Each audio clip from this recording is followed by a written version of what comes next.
우리에게 주시는 하나님의 말씀은 미가 1장 1절에서 7절 말씀입니다. 우리에게 주시는 하나님의 말씀은 미가 1장 1절에서 7절 말씀입니다. 함께 같이 봉독드리겠습니다.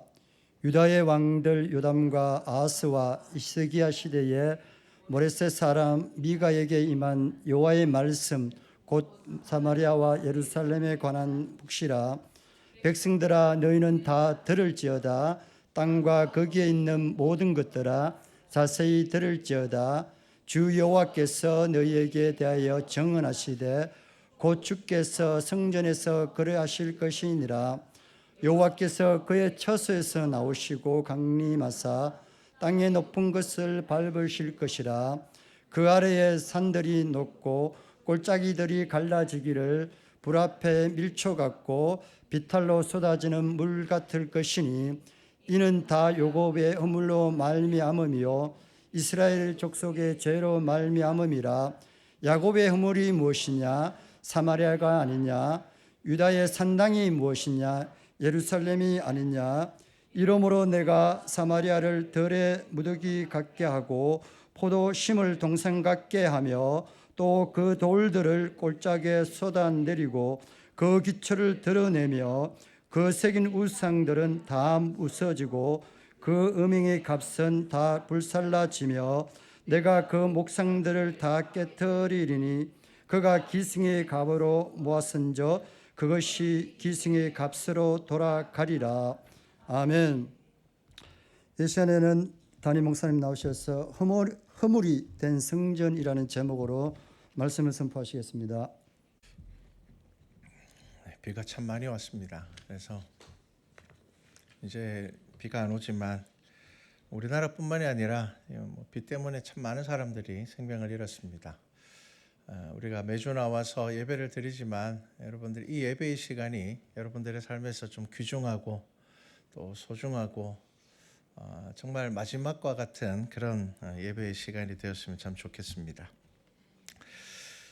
자, 미가는 선지자입니다. 이사야와 함께 활동한 같은 시대에 이사야와 함께 활동했던 선지자입니다.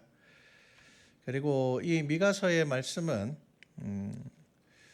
거대한 제국인 아수르가 남북으로 나눠진 이스라엘을 이제 노리고 있는데 그럼에도 불구하고 이스라엘은 이 우상 숭배에 빠져서 더 어긋난 길로 가고 있었습니다. 그래서 오늘 본문 말씀을 보면 이 미가가 어느 나라에 대해서 예언을 하는가 하면 북이스라엘과 남유다 두 나라에 대하여서 같이 예언을 합니다. 그래서 이제 1절을 시작하면서 이렇게 이야기를 하죠. 여호와의 말씀 곧 사마리아와 예루살렘에 관한 묵시라 이렇게 말하고 있습니다. 그러니까 북이스라엘과 남유다에 대하여서 이제 예언을 하고 있는데 성경을 읽어보면 괜찮아 너희들 참 잘했어라는 말보다 너희들 이렇게 살아야 해라는 말씀이 훨씬 더 많습니다. 훨씬 더 비교할 수 없을 만큼 많습니다. 예수님께서 오셔서 우리에게 생명을 주시는 말씀으로 또 기적과 이적을 행하셨지만 예수님께서도 그 복음을 시작하실 때의 시작은 무엇이었습니까? 회개하라.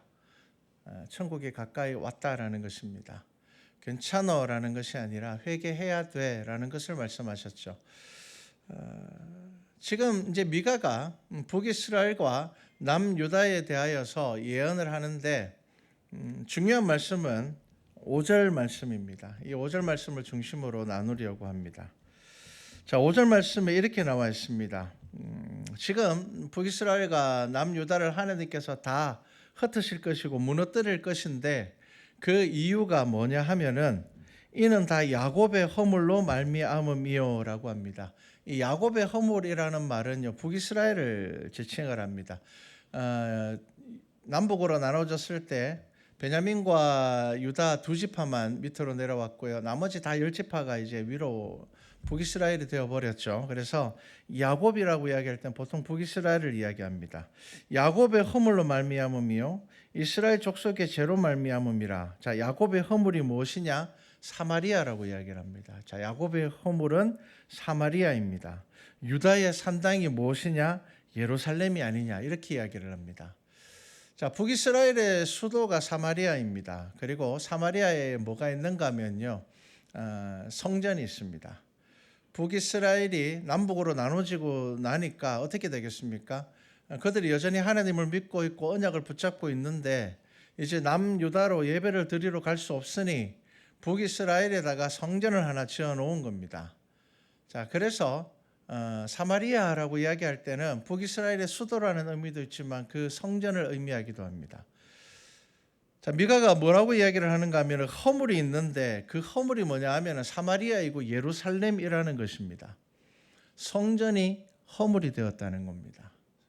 성전은 가장 거룩하고 경건한 것이고 그들의 신앙을 대표할 수 있는 것인데 그 성전이 무엇이 되었는가 하면 허물이 되었다는 겁니다. 허물.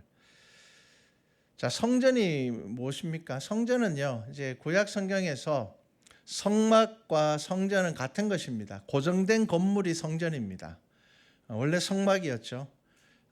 고정된 건물로서 이 성전은 다윗이 준비를 하였고 솔로몬이 지었습니다. 그 이전에는 이제 성막, 회막이라고 하죠. 성막이 있었습니다. 이 성막이 어떤 의미를 가지고 있는지를 먼저 생각해 봐야 됩니다. 출애굽 당시 하나님은 이스라엘 백성들에게 성막을 만들게 하셨습니다. 하나님의 법을 주셨고 성막을 만들게 하셔서 이 성막의 의미가 뭐냐 하면 하나님이 그들과 함께 하심을 그들이 눈으로 볼 수 있게 하였습니다. 하나님을 눈으로 보는 게 아닙니다. 하나님을 눈으로 보는 것이 아니라 하나님께서 우리와 동행하는 것을 상징적으로 경험하게 하셨습니다. 그래서 이스라엘 백성의 광야 40년은 성막과 함께하는 시간이었습니다. 광야 40년입니다. 성막의 기능은 대표적으로 크게 세 가지를 말할 수가 있습니다. 첫 번째가 뭐냐면 성막은 하나님과 이스라엘 백성이 만나는 장소입니다. 그래서 출애굽기 25장 22절 이하의 말씀을 보면 이렇게 말씀하고 있습니다. 거기서 내가 너와 만나고 속죄소 위 곧 증거궤 위에 있는 두 그룹 사이에서 내가 이스라엘 자손을 위하여 내게 명령할 모든 일을 내게 이르리라. 자, 하나님께서는 성막을 통하여서 이스라엘 백성들과 만나고 이스라엘 백성들에게 하실 말씀이 있으면 말씀하시겠다 하셨습니다. 첫 번째가 이 성막은 하나님과 이스라엘 백성이 만나는 장소였습니다. 그다음에 두 번째가 뭐냐 하면은 이스라엘 백성이 이동할 때에 그 중심점이 되는 것이 성막이었습니다. 민수기 9장 17절 이하의 말씀을 보면 구름이 성막에서 떠오르는 때에는 이스라엘 자손이 곧 행진하였고 구름이 머무는 곳에 이스라엘 자손이 진을 쳤으니 이스라엘 자손이 여호와의 명령을 따라 행진하였고 여호와의 명령을 따라 진을 쳤으며 구름이 성막 위에 머무는 동안에는 그들이 진영에 머물렀다. 이렇게 기록하고 있습니다. 자, 그러니까 이스라엘 백성들이 광야 40년을 다니는 그 시간 가운데 성막이 가장 중심이 되었습니다. 그러니까 이스라엘 백성이 어디로 가야 될지, 뭘 해야 될지, 멈춰야 될지, 가야 될지를 정하는 것이 성막이었습니다. 자, 그리고 세 번째가 성막의 중요한 기능 중에 하나가 바로 예배입니다. 제사를 통하여서 속죄가 이루어지는 절기를 지키는 곳, 거룩한 예배의 장소였습니다. 자, 이 세 가지가 성막의 기능이며 성전의 기능입니다. 이제 성전은 약속의 땅에 들어가서 그곳에서 정한 곳에 지었기 때문에 더 이상 이제 이동과는 상관이 없습니다. 하지만 가장 중요한 것, 하나님의 임재를 경험하는 곳이 성전이었습니다. 그리고 하나님과 이스라엘 백성이 만나는 장소였고요. 절기와 예배가 드려지는 곳이 바로 성전이었습니다. 하나님은 특정한 장소에 갇혀 있는 분이 아닙니다. 그럼에도 하나님께서는 성막을 통하여서 이스라엘 백성들에게 내가 너희와 함께 있다라는 것을 알게 하셨죠. 자, 광야 40년이라는 시간은 살아남기 위한 시간도 아니고요. 가나안에 들어가기 위해서 어쩔 수 없이 거쳐야 되는 시간의 개념도 아니었습니다. 그 시간은 430년 동안 이스라엘 백성의 몸에 배어 있는 노예의 이 삶을 그리고 또 그 노예의 삶 속에 뭐가 들어있습니까? 우상숭배가 들어있거든요. 그래서 이 우상숭배를 벗어버리는 시간이었고 오직 하나님만 섬기는 연단의 장소였고 낮아지고 겸손해지는 장소가 바로 광야였습니다. 자, 이스라엘 백성들이 430년이라는 시간 동안 애굽에서 노예로 살았는데 그러면 애굽이라는 나라는 어떤 나라이냐? 소와 독수리, 원숭이 같은 좀 특별한 능력을 가지고 있는 동물들과 태양과 달과 별과 같은 눈에는 보이는데 닿을 수 없는 존재를 그런 존재들을 신이라든지 혹은 신의 대리자로 섬겼습니다. 그 중에서 가장 대표적인 게 뭐냐면 소였습니다. 소는 아주 중요한 신의 대리자로서 대지의 신이 소를 통하여서 인간들에게 농작물, 풍요를 준다고 믿었습니다. 자, 모세가 광야에서 십계명을 받으러 하나님의 산에 올랐을 때에 밑에 있는 이 백성들의 요구에 의해서 아론이 만든 것이 바로 송아지였습니다. 그것을 신이라고 이야기를 하죠. 자, 그들의 삶 속에 우상 숭배가 우상이 얼마나 뿌리 깊게 박혀 있는지를 우리가 이 사건들을 통하여서 알 수가 있습니다. 우상 숭배가 그들의 마음에 새겨져 있었죠.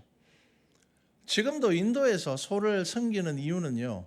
애굽인들이 소를 섬기는 것과 아주 똑같습니다. 지금 인도에서 소를 어떻게 섬기느냐 하면요. 풍요의 상징으로 섬기고요. 생명의 어머니로 생각을 합니다. 그래서 인도에서 소를 뭐라고 부르느냐 하면요. 고타마라고 부릅니다. 이 고타마라는 말의 뜻이 뭐냐 하면 소어머니입니다. 소어머니. 소를 어머니로 섬기는 겁니다. 자, 이스라엘 백성들이 이러한 우상 숭배에 빠져 있었던 이스라엘 백성을 하나님께서 그들의 삶 가운데서 우상을 버리게 하시고 하나님만 섬기게 하시는데 가장 중요한 그 장소가 어디였는가 하면 성전이었습니다. 그런데 지금 오늘 우리가 읽은 본문 말씀을 보면 미가가 지금 북이스라엘과 남유다의 멸망을 이야기를 하면서 그들의 멸망의 가장 결정적인 역할을 하는 것이 가장 결정적인 이유가 되는 것이 뭐냐 하면 바로 이 성전이 허물이 되었다는 겁니다. 어떻게 성전이 허물이 될 수가 있겠습니까? 근데 우리가 이스라엘 역사를 한번 생각해 보셔야 됩니다. 자, 성막이 언제 시작되었다고요? 광야 시대 때 시작이 되었습니다. 자, 그리고 지금까지 지금은 이제 이스라엘은 성전에 터는 남아 있지만 성전은 없습니다. 그 성전은 지금 이슬람의 성전이 되어 있기 때문에 그 성전을 지금 다시 회복시키는 것이 지금 이스라엘이라는 나라의 목적입니다. 그래서 전쟁이 끝날 수가 없습니다. 저 전쟁은 끝나지 않는 전쟁입니다. 한민족이 사라져야지 끝나는 전쟁이지 끝날 수가 없습니다. 자, 일단 예수님 시대까지만 본다면 우리가 이제 성막과 성전이 정말 온전하게 예배드리는 장소로서의 기능을 얼마나 가졌는지 한번 생각해 보십시오. 광야 40년은요. 광야 40년은 모세라는 지도자로 인하여서 온전한 성막이라고 말할 수 있습니다. 하나님의 성전이 온전한 성전이었습니다. 그런데 여호수아 시대를 지나면서 사사 400년은요. 성전은요. 전쟁의 도구처럼 되어버렸습니다. 그래서 전쟁하다 안 되면 야 언약궤 가지고 와라 그러고 뭐 하나님 앞에 온전히 예배드리지는 않으면서 급하면 성전 가가지고 어떻게 하면은 이 전쟁에서 이길 수 있을까? 그래서 사사 400년은요. 성전은 성전되지 못했습니다. 성막은 성막이 되지 못했습니다. 그리고 이제 사무엘이라는 마지막 사사와 선지자를 통하여서 첫 선지자를 통하여서 이제 이스라엘이라는 나라가 세워졌을 때 자, 사울 왕과 다윗 왕과 솔로몬 왕 이 세 왕의 나라를 딱 120년입니다. 세 왕의 나라를 지나고는 남북이 나눠져 버렸잖아요.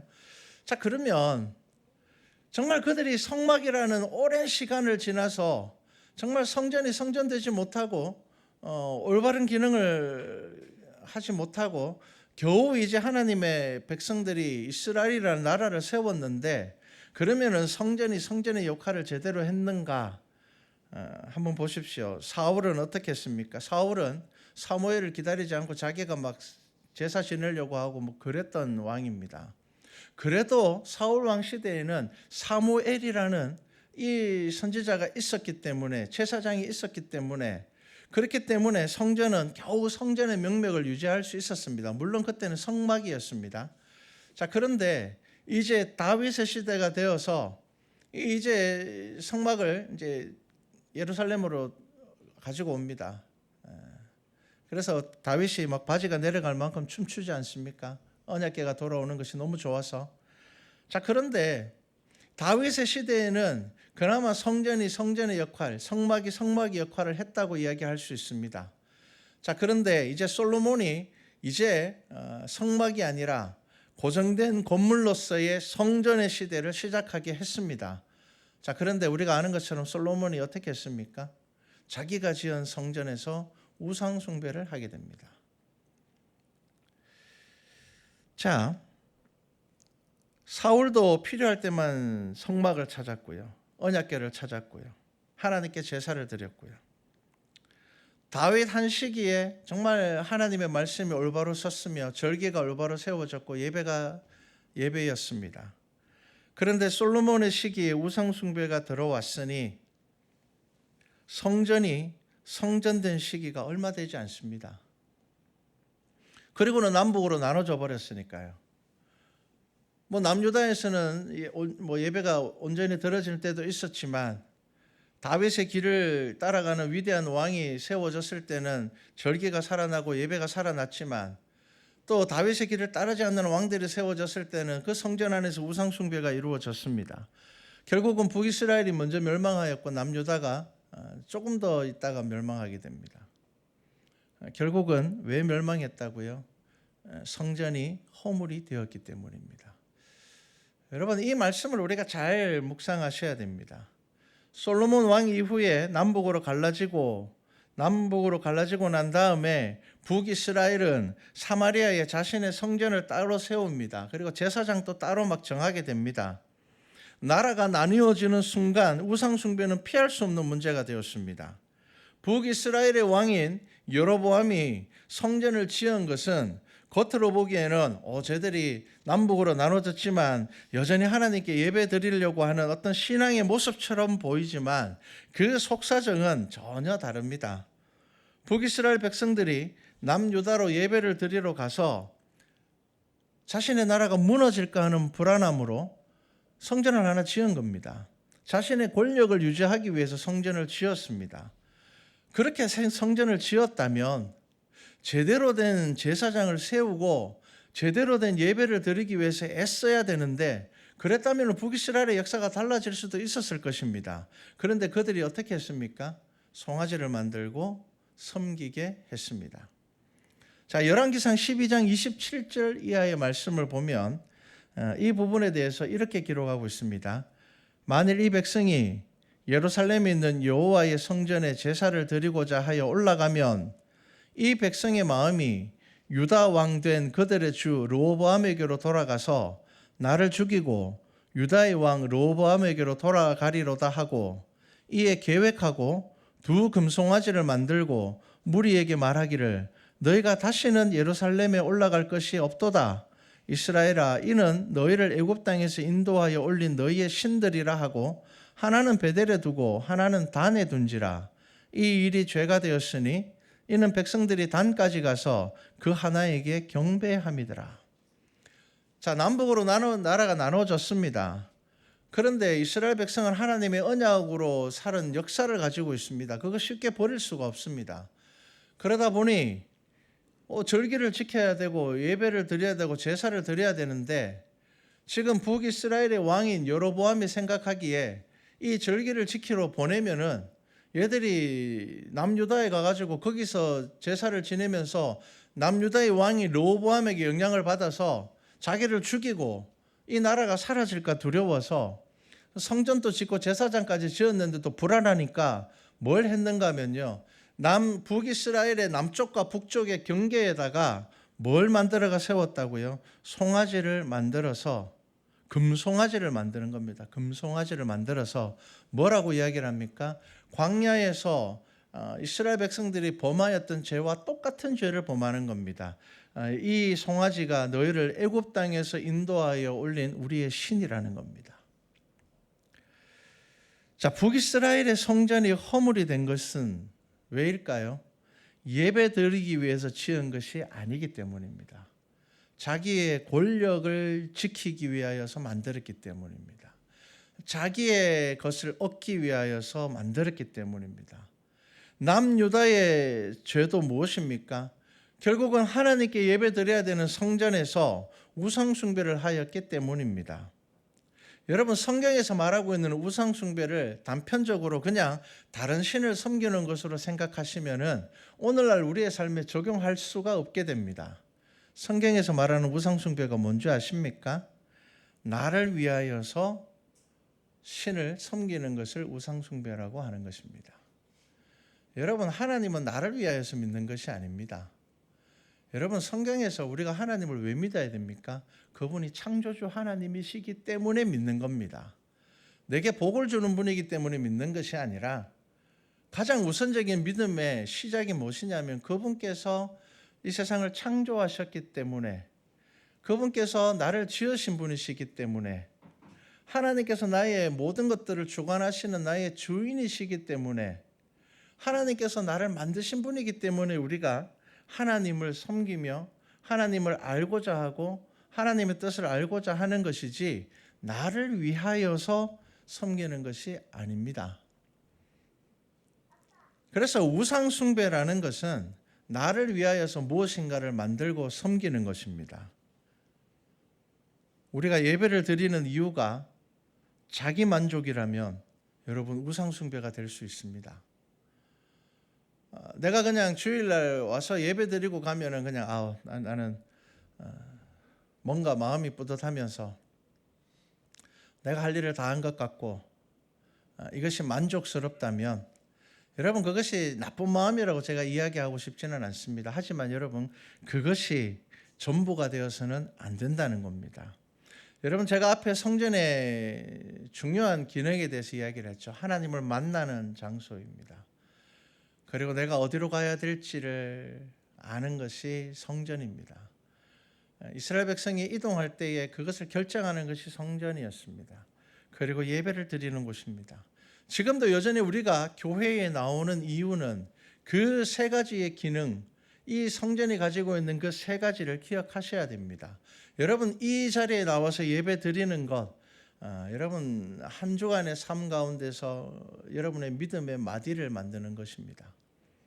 하나님을 경험하는 것입니다. 말씀을 경험하는 것입니다. 여러분들의 삶의 자리에서 하나님을 만날 수 없다는 것이 아닙니다. 여러분, 이 자리는 예수 그리스도의 십자가의 보혈 위에, 그 신앙의 고백 위에 세워진 것이며 다시 오실 예수 그리스도, 부활하신 예수님께서 다시 오시리라 약속하셨으니 그 예수님께서 오심을 기다리면서 우리가 이곳에 모여서 예배함으로 우리가 하나님의 임재를 경험하며 하나님의 말씀을 만나며 그리고 내가 어떻게 살아가야 될지를 결단하는 시간이 되어야 하는 것입니다. 그냥 참여하고 돌아가는 시간이 되어서는 안 되는 겁니다. 그러면은 이 예배가 우상숭배가 될 수가 있습니다. 예배는 나의 자격이나 목적을 가지고 나오는 것이 아닙니다. 하나님을 하나님으로 높이며 예배드리는 것입니다. 그래서 이 예배 가운데 하나님의 임재와 말씀으로 인한 은혜를 경험하기를 애쓰셔야 되는 겁니다. 그렇지 않다면 하나님의 손길이 거두어지며 결국에는 나라가 멸망으로 이어진다고 지금 미가 선지자가 말하고 있는 것입니다. 미가 선지자가 왜 이야기를 하겠습니까? 선지자들이 와서 하는 이런 경고를 하는 이유가 뭡니까? 이미 늦었어라는 걸 이야기하는 것이 아닙니다. 허물이 되면 안 된다는 겁니다. 지금 성전이 너희에게 허물이 된다는 것을 알고 있느냐라는 것입니다. 우리나라 역사에 기독교의 선한 영향력은 상당했습니다. 순교자의 역사가 사실 좀 외면받고 있는 것이 사실입니다. 일제강점기와 6.25 전쟁 이후에 우리나라의 재건에 교회는 엄청난 도움을 주었습니다. 지금 사실 우리는 우리나라가 얼마나 가난했는지 사실 체감 못하는 세대입니다. 우리 부모님 세대와 이야기하면요 한 번씩 막 헷갈립니다. 저렇게까지나 가난했는가? 특히나 이제 저희 부모님하고 아버지는 뭐 6.25도 경험하시고 일제강점기도 경험하셨던 분이니까 이야기를 하면요 정말 저렇게까지나 가난했는가? 산에 나무 껍질을 다 벗겨 먹여서 산에 나무 껍질이 없는 그런 시대를 보내셨으니까요. 그렇게 가난했던 우리나라가 이렇게 잘 살 수 있게 된 것에 대해서 우리는 잊으면 안 됩니다. 1966년 10월에 당시 우리나라 대통령이었던 박정희 대통령이 필리핀을 국빈 방문했습니다. 그때 마르코스 대통령에게 박정희 대통령이 이렇게 이야기했습니다. 본인은 대한민국이 필리핀과 같이 잘 사는 나라가 되는 것이 목표입니다라고 했습니다. 목표라는 겁니다. 목표. 필리핀만큼만 살았으면 좋겠다는 겁니다. 우리나라가 필리핀만큼만 잘 살았으면 좋겠다. 우리 백성들이 우리 대한민국이 삼시세끼 먹을 수 있는 나라만 되면 정말 좋겠다 이거였습니다. 당시 아시아에서는 일본 다음으로 잘 사는 나라가 베트남이었습니다. 베트남, 필리핀 이런 나라들이었죠. 여러분 그렇게 가난했던 우리가 어떻게 이렇게 잘 사는 나라가 되었겠습니까? 어떻게 이렇게 잘 사는 나라가 되었을까요? 우리 민족이 굉장히 부지런해서 그랬을까요? 특별한 머리가 좋아서 그랬을까요? 그렇지 않습니다. 이 나라의 발전에는 기독교의 지대한 영향이 있음을 부정할 수가 없습니다. 선교사들이 이 땅에 왔을 때 우리나라 사람들 문맹률이 90%에 가까웠습니다. 글을 읽을 줄 아는 사람, 쓸 줄 아는 사람이 거의 없었습니다. 이 나라에 선교사님들이 와서 야학과 학교를 세우고 병원을 세우고 고아원을 세우고 그래서 성경을 통해서 한글을 가르쳤습니다. 병원을 지어서 치료비가 없는 사람들 무료로 치료를 해줬습니다. 먹이고 입히고 재웠습니다. 재능 있는 아이들은 유학을 보냈습니다. 그렇게 이 나라의 근본적인 변화에 교회는 굉장히 큰 선한 영향력을 미쳤습니다.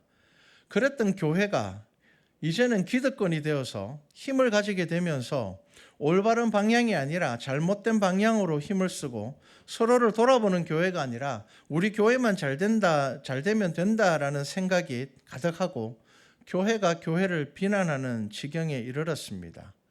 교회가 허물이 되어가고 있는 것입니다. 성도들의 믿음이 허물이 되어가고 있는 겁니다. 교회가 복음이 아닌 욕심과 교만에 빠져서 선한 기독교의 유산을 지키지 못하고 있습니다. 우리 교회가 허물이 되지 않아야지 우리 교회의 선한 기독교의 이 유산들이 더욱 빛을 발할 텐데 지금 교회가 허물이 됨으로 인하여서 정말 수많은 순교자들로 인하여서 이 땅에 세워진 그 많은 선한 영향력들을 우리가 자랑하지 못하고 있다는 겁니다. 여러분 교회는 예수님이 주인 되셔야 됩니다. 사람이 주인 되면 교회는 반드시 허물이 될 수밖에 없습니다. 꽤 오래된 이야기지만 우리 대한예수교 장로회 통합측입니다. 우리 통합측 총회장이 되기 위해서 후보로 나온 한 목사님이 14억을 사용해서 그 유스가 온 나라를 도배한 적이 있습니다. 지탄을 받았죠. 그 목사님이 자기 돈 14억을 써서 선거운동 했겠습니까? 아닙니다. 그 교회의 재정을 가지고 그 교회가 우리 교회가 그래도 대한민국에서 손꼽히는 교회인데 우리 목사님 총회장 해야지 그러면서 교인들의 헌금 14억을 그 목사님 총회장 만들겠다고 선거운동하는 자금으로 사용한 겁니다. 여러분 이게 교회가 허물이 되는 겁니다. 교회가 이렇게 되면 허물이 되는 겁니다. 복음 외에 다른 것이 교회를 차지하게 되면은 교회는 복음을 가로막는 허물이 되는 겁니다. 예수님께서 바리새인들을 향하여서 그들을 책망하시고 저주하셨을 때 그들의 거룩과 경건을 책망하신 것이 아닙니다. 그들의 교만을 책망하신 겁니다. 그들이 아무리 거룩하고 경건하게 살아도 그들이 교만을 가지고 있는 이상 그들의 신앙에 그들이 허물이 되어버리는 것입니다. 여러분, 교회는 빛과 소금이 되라고 예수님께서 말씀하셨습니다. 허물이 되면 교회는 무너집니다. 교회가 제자리를 찾으면 그리스도의 복음으로 세상의 빛과 소금의 역할들을 감당하게 될 것입니다. 종종 사회 정의를 외치는 그리고 과격한 행동을 하는 그리스도인들이 이렇게 이야기를 합니다. 예수님이라면 가만히 있겠는가? 맞습니다. 맞는 말입니다. 예수님은 공의와 정의를 사랑하시는 분이 맞습니다. 하지만 저는 그렇게 외치는 분들에게 말하고 싶습니다. 적어도 대단한 자격은 아니라도 예의는 갖추어야 된다는 겁니다. 그리스도인으로서 예의는 갖추어야 됩니다. 그리스도인들이 어떠한 문제에 대하여서 그 문제를 제기할 때에는요, 적어도 그리스도인처럼 보여야 됩니다. 그런데 조롱하고 비난하고 욕하는 것이 그리스도인의 자세가 되어서는 안 되는 겁니다. 여러분, 비난과 비판에 앞서서 나의 비난이 정당한지도 확인해 보아야 되며, 그렇지 않다면 이스라엘이 멸망하듯이 우리의 앞날을 알 수가 없는 것입니다. 지금 미가는 우리들에게 분명하게 말하고 있습니다. 야, 세상이 잘못되었어. 그래서 너희들이 고난을 당하는 거야. 그게 아닙니다. 너희들의 성전이 허물이 되었다는 겁니다. 너희의 성전이 잘못되었다는 겁니다. 너희의 예배가 잘못되었다는 겁니다. 너희의 믿음이 잘못되었다는 겁니다. 그래서 하나님께서 너희를 무너뜨리시겠다는 겁니다. 여러분, 믿음은 늘 우리 안에서 답을 찾기 위해서 애쓰는 것입니다. 믿음은 다른 사람을 변화시키는 것이 아니라 나를 변화시키기 위해서 애쓰는 것입니다. 다른 사람의 허물도 보이겠지만 그 허물을 통하여서 나의 허물도 보게 되는 것입니다. 여러분, 믿음의 싸움은 참 어려운 싸움입니다. 왜 어렵습니까? 말 자체가 어렵습니다. 선한 싸움입니다. 선한 싸움. 이 어려운 말입니다. 여러분, 돌 들고 싸우라 그러면 쉽잖아요. 칼 들고 싸우라 그러면 쉽습니다. 칼 들고 싸우라 그러면 참 쉽죠. 내가 먼저 찌르면 되잖아요. 그런데 선한 싸움은 이거 뭐 도대체 어떻게 싸우라는 겁니까? 힘들어요. 그런데 성경은 저와 여러분들에게 선한 싸움을 해서 이겨야지 그게 진짜 승리라는 것을 말하는 겁니다. 그리스도인이 선한 싸움이 아니라 칼 들고 싸워서 이기면 그거 지는 겁니다. 그리스도인이 돌 들고 싸워서 이기면 그거 지는 거라고 이야기하는 겁니다. 잠시는 이기는 것처럼 보일지 모르겠지만 그것이 결국은 지게 되는 것이라고 말씀하는 겁니다. 여러분, 선한 싸움을 싸워야 되는 겁니다. 여러분, 지금 미가가 하는 이 5절의 말씀을 마음에 잘 새기셔야 됩니다. 여러분, 우리의 믿음이 허물이 될 수가 있습니다. 나의 거룩과 경건이 허물이 될 수가 있다는 겁니다. 내가 열심히 드리는 이 예배가 허물이 될 수가 있다는 것입니다. 우상숭배는 뭐라고요? 나를 위하여서 신을 만들어서 섬기는 것입니다. 왜요? 내가 원하는 것을 얻기 위해서입니다. 그런데 여러분, 믿음은 무엇입니까? 하나님이 원하는 것을 찾는 것입니다. 그래서 어렵습니다. 여러분, 우리의 믿음은 하나님의 뜻을 찾는 것입니다. 우리의 신앙은요, 나의 원하는 것이 아니라 하나님이 원하시는 것을 찾는 것입니다. 그래서 성도가 믿음으로 살고자 하는 결단이 사라지면 그 믿음은 허물이 됩니다. 교회가 정치를 위해서 하나님을 섬기고 물질을 위해서 하나님을 섬기고 나를 위해서 하나님을 섬기면 허물이 되고 무너지게 되는 것입니다. 여러분, 가장 믿음에 중요한 것은 무엇이라고요? 하나님을 하나님으로 경배하며 하나님을 내 앞으로 끌고 오는 것이 아니라 내가 하나님 앞에 서는 것이 믿음입니다.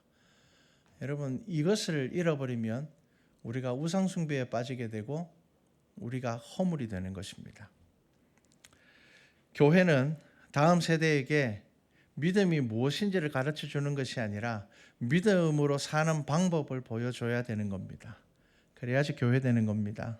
부모는요, 자녀에게 믿음을 강요하는 것이 아니라 믿음을 경험하게 해야 되는 겁니다. 내가 하나님을 만나고 있음을 자녀가 경험하게 해야 되는 겁니다. 그래야지 부모님의 믿음이 허물이 안 되는 겁니다. 여러분, 교회의 직분자들은요, 그 믿음이 교회의 허물이 되어서는 안 됩니다. 예수님은 우리에게 나를 따르라고 말씀하셨습니다. 저기로 가봐라라고 말씀하지 않으셨습니다. 나를 따르라고 말씀하셨습니다. 여러분, 이게 믿음입니다. 자, 우리 말씀과 찬양의 모든 성도들에게 권면합니다. 오늘 미가의 말씀을 기억하십시오. 야곱의 허물이 무엇이냐? 사마리아라는 겁니다. 너희들이 가장 자랑하는 게 허물이라는 겁니다. 유다의 산당이 무엇이냐는 겁니다. 예루살렘이라는 겁니다. 너희들이 가장 자랑하는 그 성전이 산당이라는 것입니다. 여러분들의 믿음이 허물이 되지 않고 진짜 자랑이 되었으면 좋겠습니다. 우리 교회가 허물이 아니라 진짜 이 지역 가운데서 자랑할 수 있는 교회가 되었으면 좋겠습니다. 우리 말씀과 찬양교회 모든 성도들은 그리스도의 복음으로 잘 세워져서 허물이 아니라 빛과 소금의 역할과 방주의 역할을 잘 감당하여서 한 영혼이라도 더 구원받는 교회 되기를, 그런 성도들 되기를 주님의 이름으로 축복합니다. 기도드리겠습니다. 사랑의 하나님, 성전이 허물이 되어서는 안 됩니다. 성전은 자랑이 되어야 됩니다. 성전은 하나님 앞에 자랑할 수 있는, 하나님을 만나는 장소가 되어야 되며, 하나님 앞에 서는 장소가 되어야 되며, 온전히 하나님을 높이는 장소가 되어야 됩니다. 말씀과 찬양 교회가, 우리 성도들이 이 교회가 허물이 되지 아니하도록 이 지역 가운데 그리스도의 복음을 전하는 교회 될 수 있도록 나의 믿음이 허물이 아니라 속이 꽉 찬 믿음 될 수 있도록 애쓰며 말씀으로 나아가는 교회와 성도 되게 하여 주시옵소서. 감사드립니다. 예수님의 이름으로 기도드렸습니다. 아멘.